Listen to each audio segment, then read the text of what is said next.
7वी स्कॉलरशिपची परीक्षा देताय आणि चौकोनाचे गुणधर्म हे प्रकरण तुम्हाला अवघड जाते का? तर आजचा व्हिडिओ तुमच्यासाठी। आजच्या व्हिडिओमध्ये आपण स्वाध्याय 19.1 पूर्ण सोडवून देणार आहे, त्यामुळे व्हिडिओ शेवटपर्यंत बघा। व्हिडिओ आवडला तर व्हिडिओला लाईक, शेअर आणि कमेंट करायला विसरू नका आणि त्याचप्रमाणे जर चॅनलवर नवीन आणि पहिल्यांदाच असाल तर चॅनलला नक्की सबस्क्राइब करून बेल आयकॉन ही दाबा।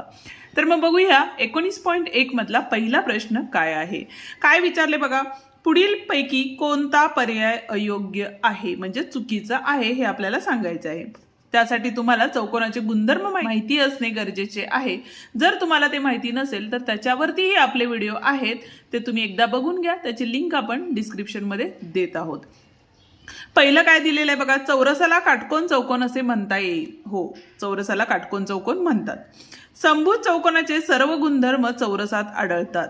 समभुज चौकोनाचे सर्व गुणधर्म हे काय आढळतात? चौरसामध्ये आढळतात। हे सुद्धा बरोबर आहे। चौरसाची बाजू दुप्पट केल्यास क्षेत्रफळ चौपट येईल, हे सुद्धा तितकंच खरं आहे।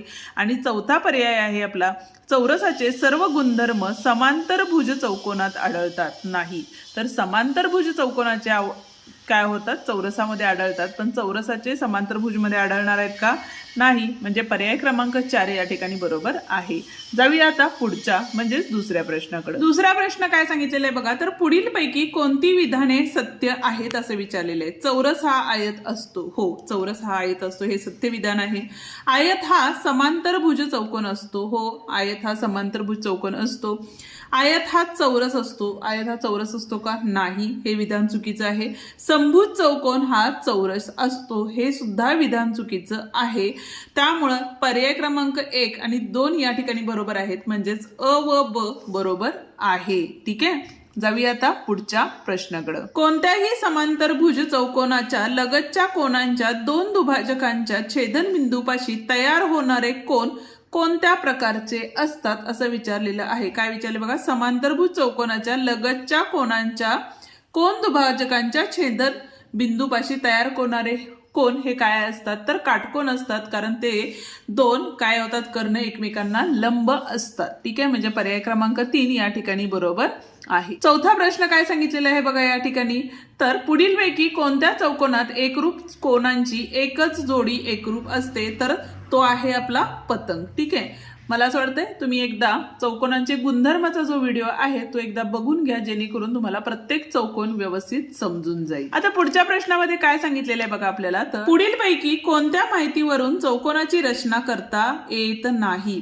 चौरसाची एक बाजू दिली असता करता येणार आहे का आपल्याला? तर येणार आहे, कारण चौरसाच्या चारी बाजू काय असतात? समान असतात, त्यामुळे चौरस आपण काढू शकतो। समभुज चौकोनाचे 2 कर्ण दिले असतात तर आपल्याला समभुज चौकोनाचे 2 कर्ण दिले असतील तर आपण बाजू काढून त्याच्यावरून ही चौकोनाची रचना करू शकतो। समांतरभुज चौकोनात एक बाजू आणि एक कर्ण दिला असता होणार आहे का समांतरभुज चौकोनामध्ये? नाही, कारण समोरासमोरील बाजू समान असतात, त्यामुळे 2 बाजू आणि एक कर्ण तरी आपल्याला हवा आहे। त्यामुळे तिसरा पर्याय या ठिकाणी बरोबर आहे। ठीक आहे, 6वा प्रश्न काय आहे बघा, एका चौकोनाचे बाह्य कोन अनुक्रमे 2x - 15, x + 45, 3x आणि 2x + 10 मापाचे आहेत।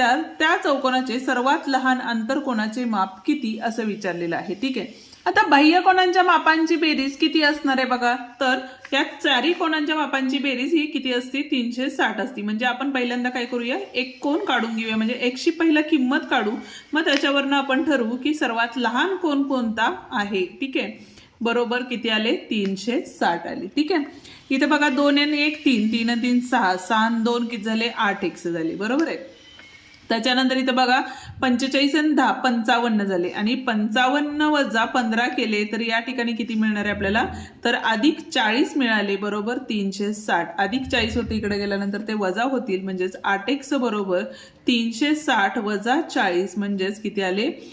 320 आले, बरोबर आहे। आता x बरोबर 8 चौक 32 आणि 8 शून्य 0, म्हणजे x बरोबर किती आले आपले? 40 आले। आता सर्वात लहान कोन कुठला असणार आहे बघा या ठिकाणी, 4 त्रिकम 12 120 अंशाला। ठीक आहे, इथं किती आला बघा, 4 दोन्ही 8 झाले, आणि म्हणजे 80 - 15 म्हणजे दुसरा कोन किती असणार आहे बघा, इथं 5 राहिले, हातच्याला 1 दिला, 8तनं 2 गेले, किती राहिले? 6, 65 अंश आलेला आहे। नंतरचा कोन आहे आपला 40 अधिक 45 आहे, म्हणजेच या ठिकाणी 5 आणि हे 8 आले आणि शेवटचा कोण आहे आपला 4 दोन्ही 8 म्हणजे 80 अधिक 10 म्हणजेच या ठिकाणी 90 आला. आता सर्वात छोटा कुठला आला आपला 65 म्हणजेच कुठला आला बघा 2x वजा 15 हा कोण काय होता छोटा होता बाह्य कोण. बरोबर आहे. प्रश्न काय विचारलेला आहे आपल्याला सर्वात लहान अंतर कोणाचे माप किती. पण आता सर्वात लहान अंतर कोणाचे माप हे काय असणार आहे बघा इथं 120 आहे म्हणजे आतला कोण हा किती असणार आहे इथं तर 180 वजा 120 केले तर आपल्याला किती मिळतात 60 मिळतात. म्हणजे सर्वात लहान अंतर कोणी किती असणार आहे 60 असणार आहे 60 अंश असणार आहे. म्हणजेच या ठिकाणी काय आले बघा पर्याय क्रमांक 2 आपला बरोबर आहे. ठीक आहे. आता या ठिकाणी बघा 7वा प्रश्न काय दिलेला एका चौकोनाच्या 4 कोणांच्या मापांचे प्रमाण 2:3 3 आणि 3:2 आहे तर तो चौकोन पुढील पैकी कोणता. आता या ठिकाणी बघा x घेऊया आपण स्थिर संख्या अधिक 3x अधिक 3x अधिक 2x बरोबर काय येईल या ठिकाणी बघा तर 360 आले कारण चौकोनाच्या 4 कोणांच्या मापांची बेरीज 360 असते. 3 आणि 2 5 5 आणि 3 किती होतात तर 8 8 आणि 2 10 झाले 10x बरोबर 360 झाले. म्हणजेच x बरोबर किती झाले बघा 360 भागिले 10 म्हणजे 36 आले कारण शून्याला शून्य गेले. ठीक आहे. आता या ठिकाणी विचार केला तर 2x म्हणजेच किती झाले बघा 36 दोन्ही किती होतात 72. ठीक आहे. आणि 36 त्रिक 6 दोन्ही 12 साइन त्रिक 18 हातच्या 1 3 त्रिक 9 आणि 1 10 108 नंतरचा 108 आणि नंतरचा काय असणार आहे 72 कारण 2x 3x 3x आणि 2x हे कोण आले. बरोबर. तर अशी कंडिशन कुठे येणार आहे आपली ज्या वेळेला आता ह्या दोघांची बेरीज 180 येते बरोबर आहे आणि ह्या दोघांची बेरीज 180 येते बाकी कुठल्या कोणांची बेरीज 180 येणार आहे का नाही येणार आहे. बरोबर आहे. म्हणजेच काय ज्या वेळेला लगतच्या दोन कोणांची बेरीज काय असते पूरक कोण असतात त्यावेळेला तो चौकोन हा समलंब चौकोन असतो. ठीक. जाऊया आता पुढच्या प्रश्नाकडे पण त्याआधी अजूनही व्हिडिओला लाईक केलं नसेल तर व्हिडिओला लाईक करा हाईप द्या आणि तुमच्या मित्रांना आपले व्हिडिओ नक्की शेअर करा जेणेकरून त्यांनाही आपल्या या व्हिडिओचा फायदा होईल. काय दिलेलं आहे बघा चौकोन ABCD हा 8वा प्रश्न बघतोय समभुज चौकोन आहे. ठीक आहे. तर कोण C बरोबर कोण C दिलेला आहे आपल्याला 2x अधिक 4 त्याच्यानंतर माप कोण ADC म्हणजे इथला कोण किती दिले बघा 3x अधिक 6 दिलेला आहे तर कोण CDE बरोबर किती असं आपल्याला विचारलेलं आहे. ठीक आहे. आता समभुज चौकोन म्हणजेच काय असतो तर समांतरभुज चौकोन असतो आणि समांतरभुज चौकोनामध्ये लगतचे कोण हे काय असतात पूरक कोण असतात. म्हणजेच कोण C अधिक कोण D बरोबर किती असणार आहे 180 म्हणजे 2x अधिक 4 अधिक 3x अधिक 6 बरोबर किती आले 180 का तर आपल्याला x ची किंमत काढून घ्यायची.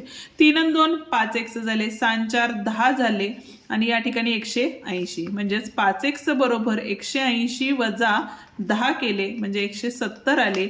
हा x इथंच राहिला 5 या ठिकाणी भागाकारात गेला 5 त्रिक 15. ठीक आहे. 2 राहिले आणि 5 चोक 20 म्हणजे x बरोबर आपल्याला 34 मिळालेले. बरोबर आहे. आता दुसरी गोष्ट हा कोण रेषीय जोडीतील कोण असेल तर या दोघांची बेरीज 180 असणार आहे. बरोबर आहे. म्हणजे इथला कोण आणि हा कोण हे काय असणार आहेत बरोबर असणार आहेत म्हणजे इक्वल असणार आहेत दोन्ही. त्याच्यामुळे आता ACD म्हणजे C कोण किती आहे बघा आपला तर 2x अधिक 4 आहे म्हणून 2 गुणिले 34 अधिक 4 केले 4 दोन्ही 8 3 दोन्ही 6 अधिक 4 8 आणि 4 12 हातच्या 1 आणि हे 7 72 आलेला आहे. म्हणजेच इथला कोण जो आहे तो किती असणार आहे 72 अंश असणार आहे. म्हणजेच पर्याय क्रमांक 3 या ठिकाणी बरोबर आहे. का Cच घेतला तर बघा C आणि D एकमेकांचे पूरक आहेत त्याच पद्धतीने इथला कोण आणि इथला कोण एकमेकांचे पूरक आहेत म्हणजे जो कोण इथला येणार आहे तोच कोण काय असणार आहे इथला सुद्धा असणार आहे म्हणून आपण डायरेक्ट कोण C त्या ठिकाणी उत्तर म्हणून घेतलेला आहे. ठीक आहे. आता 9वा प्रश्न बघा एका चौकोनाच्या 4 क्रमागत कोणांच्या मापांचे प्रमाण 2:4 4:6 आणि 6:8 आहे तर तो पुढील पैकी कोणत्या प्रकारचा चौकोन आहे याचं उत्तर तुम्ही मला कमेंट करून नक्की सांगणार आहात. ठीक आहे. जाऊया आपण आता पुढच्या प्रश्नाकडे. काय विचारलेला आहे बघा प्रश्न या ठिकाणी 10वा प्रश्न आहे. काय विचारले बघा पुढील पैकी किती विधाने सत्य आहेत. चौरस हा आयत आहे का आहे बरोबर आहे. आयत हा समांतरभुज चौकोन आहे हो आयत हा समांतरभुज चौकोन आहे पण समांतरभुज चौकोन हा आयत नाही.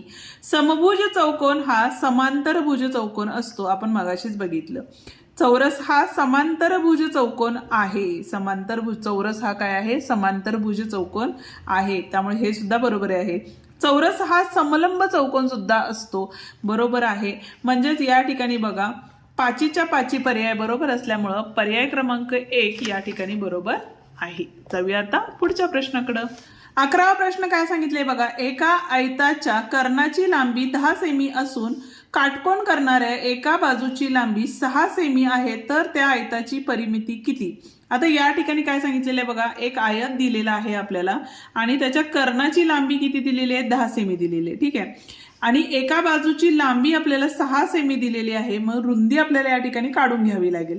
म्हणजेच काय करणार बघा, या ठिकाणी जर आपण त्रिकोण ABC घेतला तर पायथागोरस प्रमेय वापरावा लागेल. त्यामुळे इथं BCचा वर्ग बरोबर काय येईल बघा, या ठिकाणी 10चा वर्ग वजा 6चा वर्ग. 10चा वर्ग 100, 6चा वर्ग किती असतो? 6 6 36. म्हणजे इथं आले 4, हातच्याला 1 दिले, 6 राहिले 64. म्हणजे BCचा वर्ग बरोबर किती आले? 64. म्हणजे BC बरोबर किती आले? 8 आले. बरोबर आहे. 8 8 64. ठीक आहे. म्हणजेच लांबी या ठिकाणी आपल्याला मिळालेली आहे. ठीक आहे. आता काय करू शकतो बघा आपण या ठिकाणी, तर आपल्याला लांबी आणि रुंदी दिलेली आहे, त्याची परिमिती काढायची. म्हणजे 2 कंसात 6 अधिक 8 लांबी अधिक रुंदी. म्हणजेच काय आले? 2 गुणिले 6 12 13 14 झाले आणि 14 दोन्ही किती झाले? 28 झाले. म्हणजे 28 सेमी ही काय असणार आहे? त्याची परिमिती असणार आहे. म्हणजेच पर्याय क्रमांक 1 या ठिकाणी बरोबर आहे. ठीक आहे. 12वा प्रश्न काय सांगितलेला आहे बघा. आयताच्या लगतच्या बाजू एकरूप असतील तर तो डॅश असतो. काय असतो? तर आयताच्या बाजू एकरूप असतील तर तो काय असतो? चौरस असतो. बरोबर आहे. हा होता आपला स्वाध्याय 19.1 या ठिकाणी संपतो. आजचा व्हिडिओ तुम्हाला कसा वाटला ते कमेंट करून नक्की सांगा. व्हिडिओ जर आवडला असेल तर व्हिडिओला लाईक, शेअर आणि कमेंट करायला विसरू नका. आणि त्याचप्रमाणे जर चॅनलवर नवीन आणि पहिल्यांदाच असाल तर चॅनलला नक्की सबस्क्राईब करून बेल आयकॉनही दाबा. आणि त्याचप्रमाणे जर तुम्हाला इयत्ता 7वीचे बाकीचे प्रकरण बघायचे असतील तर ते सुद्धा आपण आपल्या चॅनलवरती अपलोड केलेले आहेत, ते तुम्ही बघू शकता. धन्यवाद.